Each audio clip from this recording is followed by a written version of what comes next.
Welcome back to the Real Estate Den. Today we have episode 26 and we have Annie out of the west side of the country and we have Laura from the east side of the country. Welcome, ladies. Thank you for joining us. Thanks for having us. Yes, thank you. Great. Let's just kind of hop right into it. We have two amazing powerhouses today.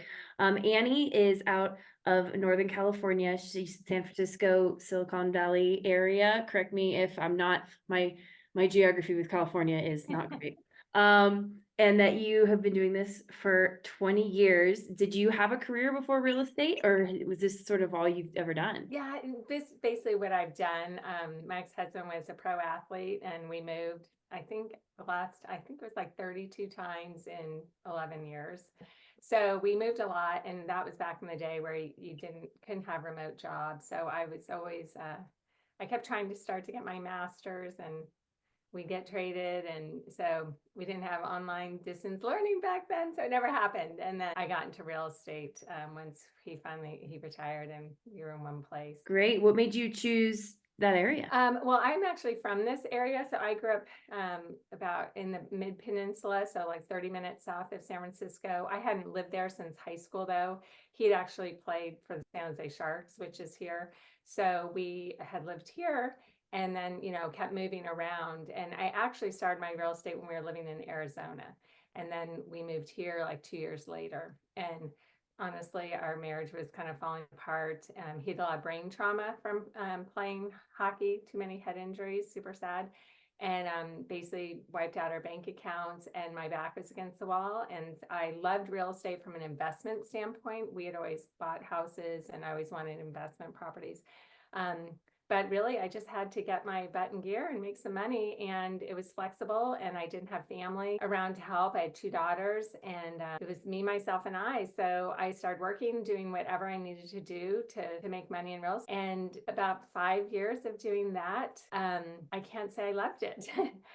There was a lot that I dreaded. I'd wake up thinking, oh my gosh, I have to go show property tonight, or just things I wasn't excited about. And that's when I luckily got referred a 81-year-old client named Lillian, who needed help downsizing a 4,000 square foot house into a 400 square foot, room, basically in an assisted living community. And she didn't have family nearby. So I was so excited to help her. I just felt like I won the lottery being able to help her. And I knew I had integrity to help her, because a lot of realtors would have probably taken advantage of this situation just to get her out so they could get an investor to buy that house and flip it. And so I really was super excited to help her. And that's when I realized, you know what, I like this kind of real estate. So it took me probably a good 5 years to really make the transition, because I still have to make money.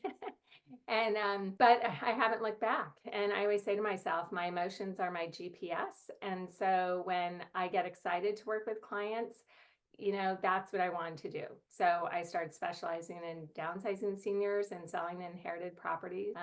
I really get passionate about my inherited properties because, again, there's a lot of realtors will just walk in, a house is 40 years old, so original, boxes everywhere, maybe even old cars in the backyard. And it's just so daunting. And the kids might not live here. And the house is probably still worth $1.5 million. And a lot of realtors are like, oh, we just got to sell it to an investor. Sorry, Laura. And you're the good one. But there, some investors just come in and, want to flip it, which is all great. There's good and bad of everything. And bad investors are definitely something to be looking out for. And like, as a realtor, we're aware that there are bad realtors you shouldn't look out for as well. Like, it's not. So, yeah, in this case, it's not even the investor, whether they're good or bad, because they have numbers. They're just, there's no emotion in their purchases. Right. But for the realtor, not all investors are created equally. So in those situations, if my clients just want to sell to a cash investor, I'll do an open house off market just for investors. So at least I can help get the client their highest sale price, even as is with everything in the house. So anyway, I love it. I am super passionate about it. I don't dread my work at all. In fact, I'm sure I do way too much, and I don't charge extra, and it's all okay because I'm super happy and I do well enough. So now I do teach other agents to specialize in this niche. And I wrote a book in 2021 that's an Amazon bestseller about this, kind of its whole time in people's life because it is so overwhelming. And I really just try and take the brunt of this stress off of people and help educate them. And it really is such a unique time in people's life. I always say you only get one shot to sell this family house. It's your parents' legacy, or if someone's downsizing, a lot of times that's their nest egg, especially in our neck of the woods. Like I said, it's hard to find an outhouse under $1 million. Right. So, it matters. You get one shot at it, and every situation is different and unique, and you have to listen to your seller, whether it's the elderly person or it's their children or a sister or brother or something. Um, and so listening is key to what matters to them, and how then I can take that information and really get the most money out of the situation for them. If we fix it up a little bit, I don't put a dollar in unless we need to, unless it's going to give them a return. Anyway, that's what I do, and I love it. That's great. Laura, thank you for joining us. Tell us a little bit about you, where you are, and kind of where you are doing business in this industry. Yeah, so I'm Laura Sides. Our company is Sides Investing, and we are on the East Coast. We're right outside of Philadelphia in Westchester, Pennsylvania, Chester County. And what we do is work with agents and sellers as investors, and we purchase properties to renovate to sell, so flip essentially. And what we typically do is 6 weeks or less. I started 3 years ago. I was a stay-at-home mom, and I'm such an extrovert that I was looking for something else to do, and an opportunity presented itself, and we just kind of jumped in and said yes. And what's been wild is God and the universe has just really given us things. We're not really out there seeking for things. They're just at this point coming to us 3 years in, and it's been incredible, and we've been able to help so many people. And then what my husband, his 9 to 5 was enough for our lifestyle, but so we were taking the profits from the flip to buy houses to use as short-term rentals. So we have 2 beach properties that make more than what they cost us to own, and we can use them ourselves. We can share them with family and friends, and then when we're not using them, we rent them out as really nice rentals on Airbnb. So I've kind of learned the sector of how to manage your own rental properties, and we're finishing up a flip now. So And I'm assuming, are these beach rentals, they're probably kind of far from where you live. yep, they're like 2.5, 3 hours, so not too far. It's not too bad. So just enough to sort of, yeah, where how to manage, because you're not right immediately there. You can't go change a sheet or something. Like you have to kind of have partners and stuff close by. Yes, absolutely. So it's all about, in flipping and short-term rentals, it's all about building a good team. Great. Well, thank you so much for joining us today. What is one thing, if you could go back and tell yourself when you started your career, that you wish you started doing sooner? Man. Well, if we're talking about my career as a middle school science teacher, I wish that, and I think everything happens probably exactly as it should, but man, I wish I got into real estate sooner. It just fits my personality and my lifestyle so much more. I absolutely love the people that I've met doing it. A lot like Annie, I love being able to help people with, from a compassionate angle and an understanding of what they're going through, and change neighborhoods and communities and work with local contractors. So I wish I would have gotten into this so much sooner, because it's been, in the 3 years that we've been doing it, absolutely life-changing. That's great. That's very common. I think everybody's a little bit like, dang it, wish I would have gotten a little bit sooner. Annie, what do you wish you would have started doing sooner? I probably wish I had started investing in, rental properties sooner. But I think for me and my career and what I do in real estate, I think I needed to go through what I did, because I had to kind of learn all aspects of the business. So I can't say I would have changed anything there, but I wish just back in my younger days, I kept buying rental properties. Yeah, Right. you're doing it right, Laura. That's a great compliment coming from a top 1%er. Aw, thanks. That's, yeah, I totally, I do agree. I feel like our paths, like we have our goals that we want, but it's never the way we think it's going to get there to get to them, like, of course you can make a plan and execute it, but then, things in life and it just sort of happens. Annie, you've been doing this senior real estate and focusing on this primarily for 10 years. What what did you think what is the number one thing that makes you really prefer this over, like a first time home buyer or any sort of other transaction? What is like brings you to life that you were just like, yes, I want it? Because these are often very complicated deals, and do typically a good investor sometimes is a good solution because yeah, you got first time home buyer walking into a house full of stuff and cars, and they're a little bit like, ah. Yeah, oh, yeah. I mean, first of all, I love having listings as opposed to working with buyers because I think selling, I have a little bit more control over my time. With buyers, it's like, they would text you in the morning, hey, can we see this, place at 6 tonight when I get off work? And I'm thinking, oh my gosh, I have other things to do, but it was hard to say no. Our market is so fast that you kind of always had to jump on things. So anyway, I love working with sellers. And I really love this demographic, whether it is the senior. It's hard for family members when they have an aging parent, when there's a big life transition like this, to sometimes the parent doesn't want the child really helping. They get ornery, they get angry, it's really complicated. So I can be this buffer, and I love that. And, back in the day when I was trying to get my master's, I wanted to be a counselor, a therapist. So it kind of fits right in with that. I can really kind of be this really great buffer and make sure everyone feels heard. And then when there's an inherited property, I mean, I've had as many as 6 siblings. I've walked into rooms that, I mean, you could cut the air with a knife. There was so much tension. And I really have to manage that. And I love that. And then I love also creating my team, kind of what Laura said about having your team in place. I have senior move managers, I have handymen, I have contractors, I have inspectors. I kind of have this team now that I feel like I can't do it without them.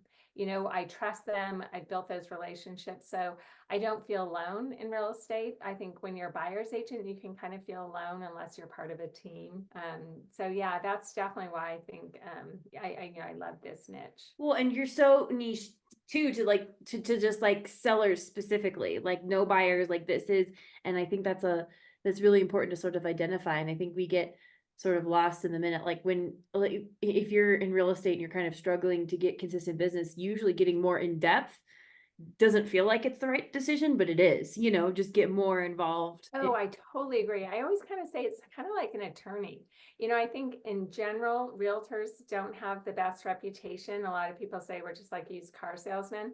And I think we do such a disservice to ourselves to be like, oh, I help anyone buy and sell. It's like, really, what, they're different skills. And so like attorneys will specialize, like helping with estate and real estate planning or divorce or business law.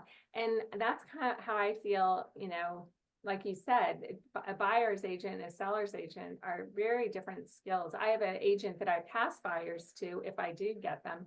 And she loves buyers, she loves doing open houses and loves meeting new buyers. And I'm just like, that's not as much for me. So again, what you feel like you love, you'll be probably better at. Right. Absolutely. Laura, Annie, is that your book behind you? Yeah, this is my book. Okay, awesome. Yep. we'll have links in the show notes. What's it called? It's called Next Chapter Real Estate. So Great. I always brand myself. I'm also not your typical realtor, that I really don't want my face and my name everywhere. So to me, this was a way I could market myself too. That was kind of why I came up with the idea. But I always brand myself as Next Chapter Real Estate because it's like, an aging parent going into assisted living, it can be really depressing. But I was like, hey, it's just the next chapter. There could be some really neat opportunities to meet new people or whatever. And then same thing, inherited properties. It's so emotional. Like, and my title person, we here in California, we use title companies to do the closings. And she knows this is an inherited property. You do not walk in that room. Congratulations, you sold the house. Because one time I had 5 siblings, and one sibling the whole time was like, just couldn't even barely talk. She was just so sad. And I would always be like, Rose, I need to hear your voice. What do you want in this situation? Anyway, day after closing, she committed suicide.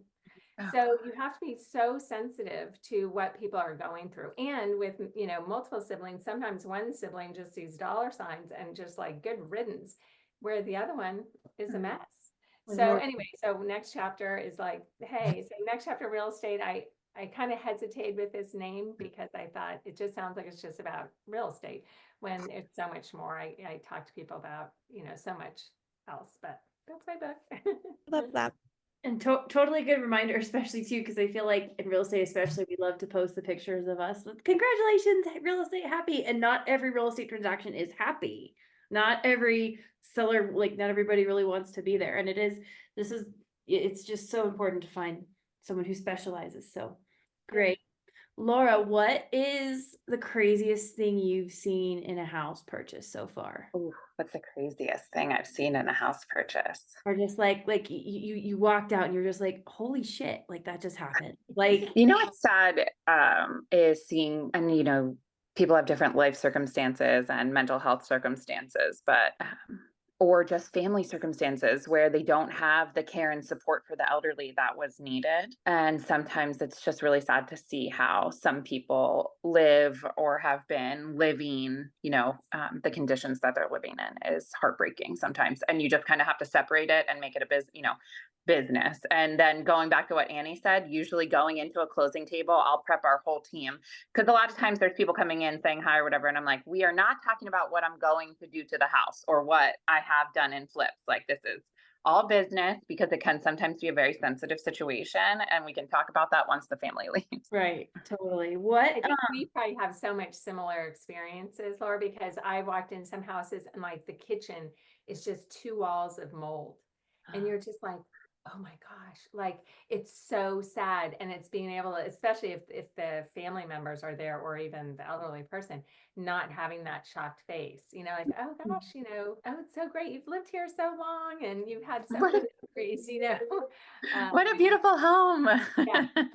Looks like so much love. But then what's amazing, and Annie, I wonder if you can relate to this, is when we do, so our first flip, it was a lady and there was mold in the house. And when we were able to move her and help facilitate the move to a 55 and older community, her health increased dramatically when she moved. And it was a really tough thing for her to do, but it was between having all of these new friends and having a clean place to live, it gave her it was changed significantly for the better.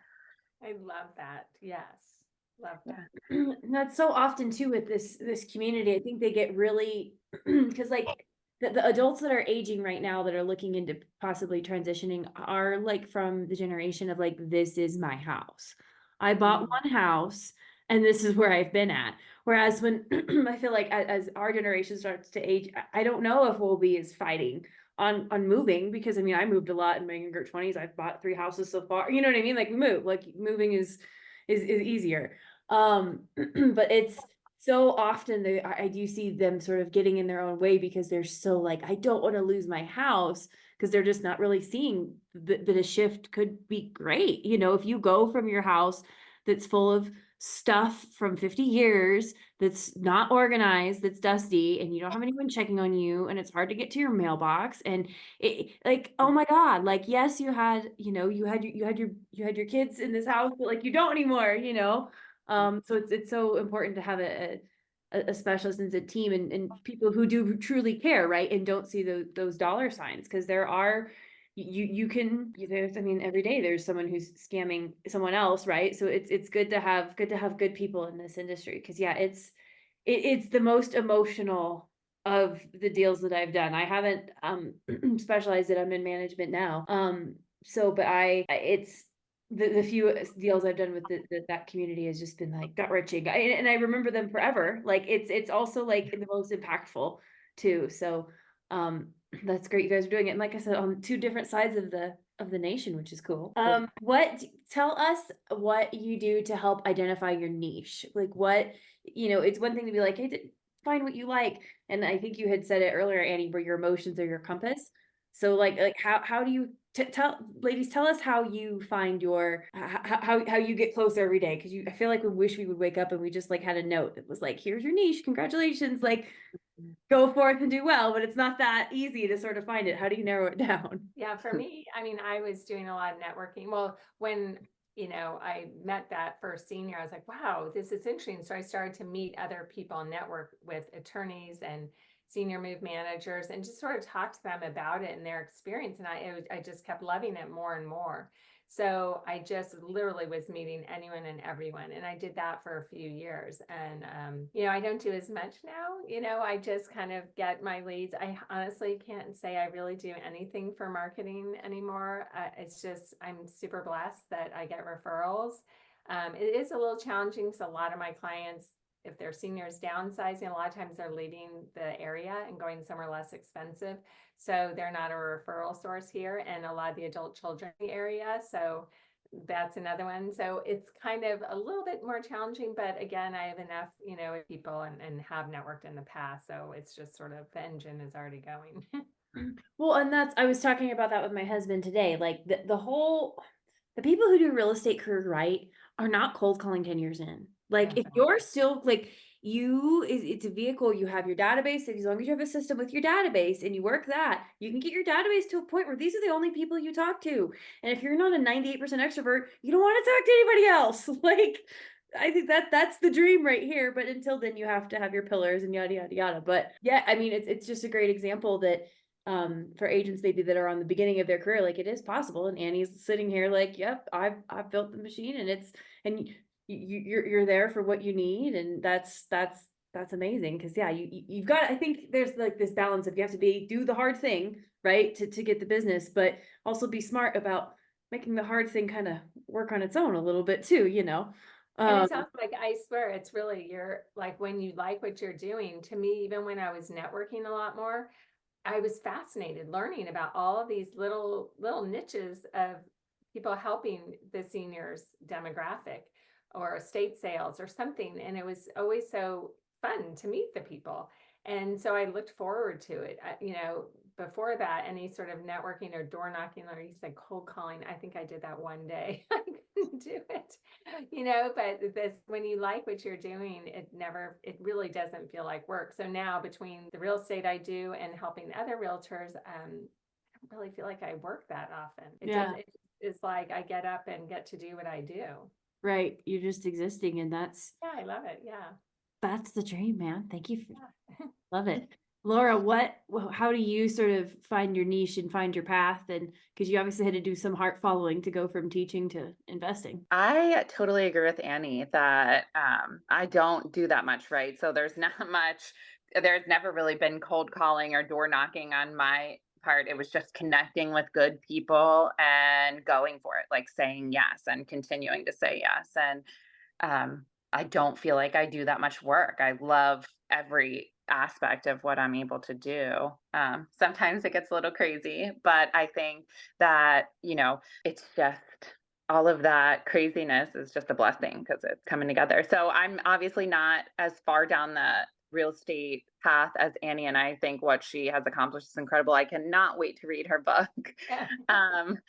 And I admire that. It's just connecting with people that I'm going to grow and just kind of following that path that I feel is right. And so I don't even know that I have a specific niche, right? It's just kind of continuing to do what I feel like is right and enjoy and making sure I'm enjoying it on the way. True. I think the enjoyment, like you both have mentioned, is just a huge piece. No, I mean, no one wants to work with that. And we hear them all, we see them all, especially like in the agent side. Like I was at some big brokerages in the beginning of my career, and they all go out for happy hour after, and then like some of them are complaining that their client's calling them, and then I would be like, you have a client calling you? Like I would murder 3 people right now to have a client. Like, do you, and so when you have this positive outlook on things, you get more of what you like and what you sort of focus on. And if you focus on the bad, you see more bad. And it sounds so cliche, but like something that simple takes sort of years to kind of, implement. But yeah, but if you go into it sort of knowing and like, okay, I'm just going to be positive about everything in real estate, which real estate will test you with being positive about everything. It's kind of foolproof. You just kind of got to be ready to, just show up and do the thing. What do you ladies do? What are your mornings look like? Do you have any sort of morning routines that you do? affirmations, journaling, working out. You go first, Laura, because I keep talking too much. No, good. I can't wait to hear your affirmations. No, I'm just kidding. That's a good question. So Megan, I still have three little kids at home. So what I would like to be a morning routine is usually somewhat chaotic, I guess. And we try to spend a lot of good quality time together in the morning. We do breakfast, right? And then lately, so it just changes with their schedule, but they're doing like a little camp in the morning. So I'll drop them off, go work out, answer some emails from the gym, or do whatever I need to do. And then, like today, I went over to, we have a listing going live tomorrow. So I like watered the grass, talked to the neighbors, and, just checked in to make sure that everything's on the right path with the people on our team. And right now they're napping, and then we'll go to the pool later. I love it. It's the routines definitely change when you have little kids. I have two under two now, but I'm going on 9 years. I'm in my 9th year of real estate. So I had no kids before, and my routine, whoo, I was getting it in the morning, guys. And then now that I have babies, the only thing I definitely get done is I do my morning. I write 1 page of journal. And like that gets done because it's no longer what it was before, but it will come back. My children will become older and it'll be fine. So, Annie, what do your mornings look like? Exactly. Well, it's funny. So my kids are, out of the house and everything. So I'm in a totally different phase. But a thing I have realized is that I go through phases with my morning routine. And when I had kids, it was more like I had an index card. And the first thing I would do, I had it next to my bed. I would just read that because that was kind of all I had time for.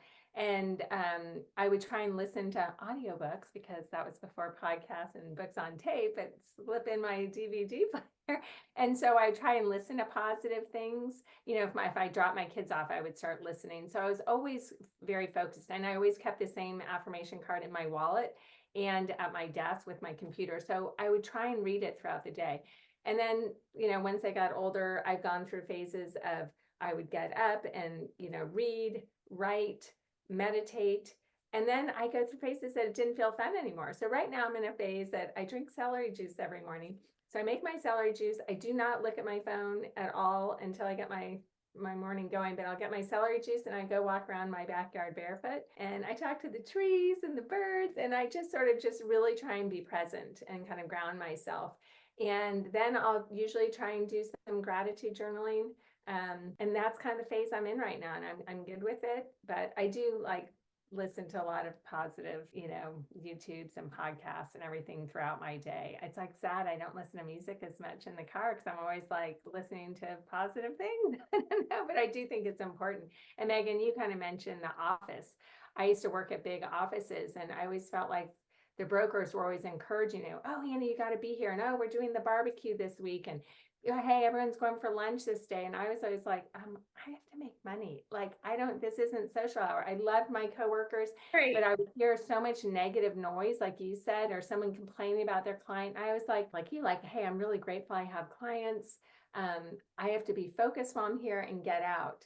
And so the last 7 years or so, I've been at boutique firms and pretty much work at home because the noise was not helpful for me. It created anxiety and just this fear, kind of what's happening.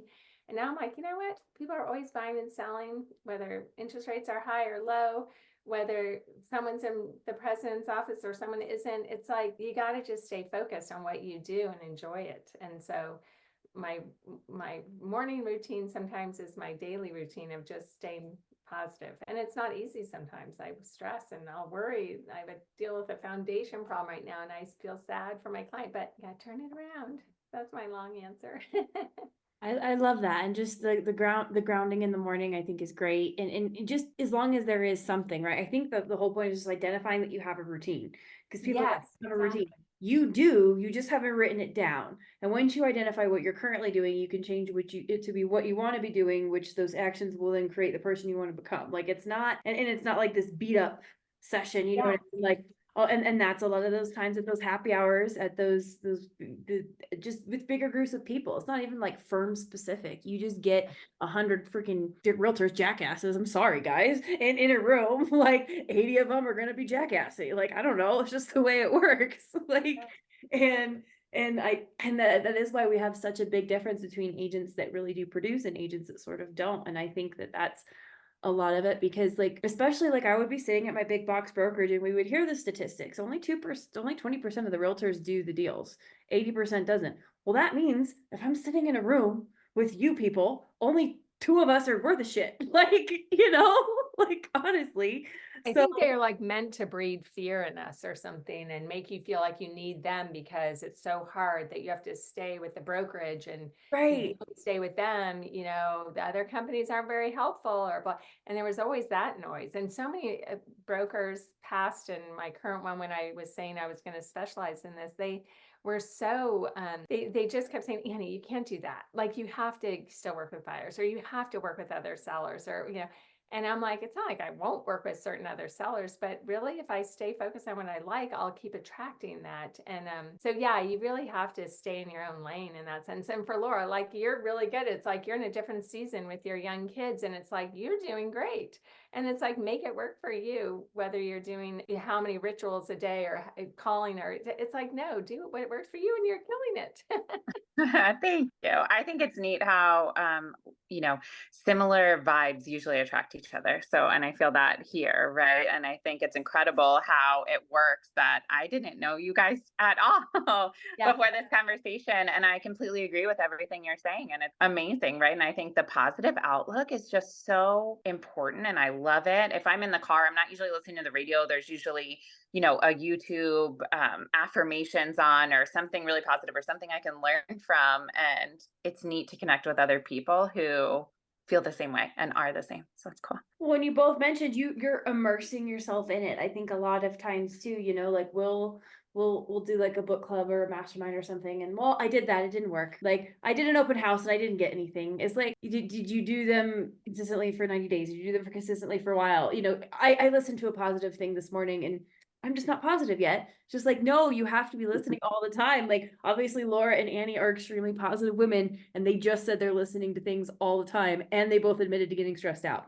So if Yeah. you're like, you are still going to experience sadness, even if you're positive, like you might as well just keep trying. Oh, it doesn't work. It doesn't work. And you're telling yourself it doesn't work. Everything works. There's a solution to every sort of problem, and you're more likely to find it and the more aligned you are just in general. And that's what I really, really enjoyed with this podcast has been seeing the sort of organic conversations come with people who don't know each other, who I literally like, I'm such an old lady. This is literally like how I write it down. Like I print off my type form and write handwritten notes on it. Cause I have a very limited technology area. So like Michelle and Amanda help me so much.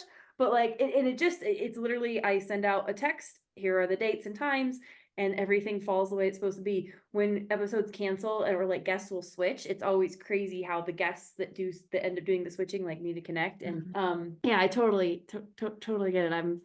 I'm loving all of this, and I hope you ladies will come back season 3. I'll be in touch when we start filming for that. All right, what would you go back and tell yourself, like maybe words of encouragement?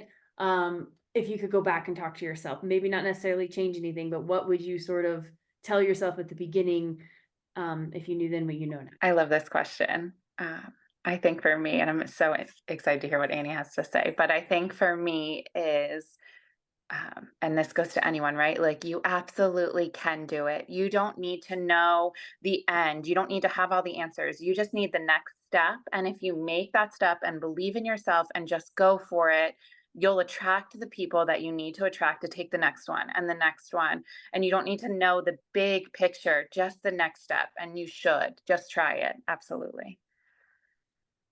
I I love that. Yeah, that's really good. And for me, I think I still work on this, but it's always working out for me. So even when things don't feel right, I'm going to learn something from it that who knows will make me so much better off down the road. So just trusting it's always working out, even though you're not sure why or how or where you're really going. Just kind of let go and following how you feel. That's always working out for you. I like that. It's always working out for me. And just those quick little things, affirmations don't have to be a big long creed that you recite in the morning. You just a little thing to switch out when you go, oh, this always happens to me. Nope, everything's always changing for my better, or just something to sort of shift that. Because I mean, yeah, it's just the world is what you see. We're starting a book club tomorrow, The Happy Pocket Full of Money. infinite wealth and abundance here and now, and it talks about just sort of like, you've got you create, right? Like what you're looking at, what you focus on expands. So, and how gratitude is sort of the base of everything. And I think that is one of the biggest commonalities between everybody who's seen success in real estate, honestly, is that gratitude, thankfulness. Yeah, I don't know anybody who's been like, real estate's been good to me, who has a shitty attitude. Like they might have like a shitty personality, like there's a difference there, but like their attitude around the work and around the real estate is always positive. Because you don't get more of what you hate. That would be horrible. Well, you can, but anyway, where can our listeners find you if they want to continue the conversation or chat with you more? Tell us the websites, contact info, Instagram, however you like people to get a hold of you. You want to go first? Probably Instagram is easiest. Next Chapter Annie. That's me, and I've got links to all the stuff I do there. That's amazing. So I am sides_investing on Instagram, or we're sidesinvesting.com. Great. Thank you so much for joining us, and we will see you next time.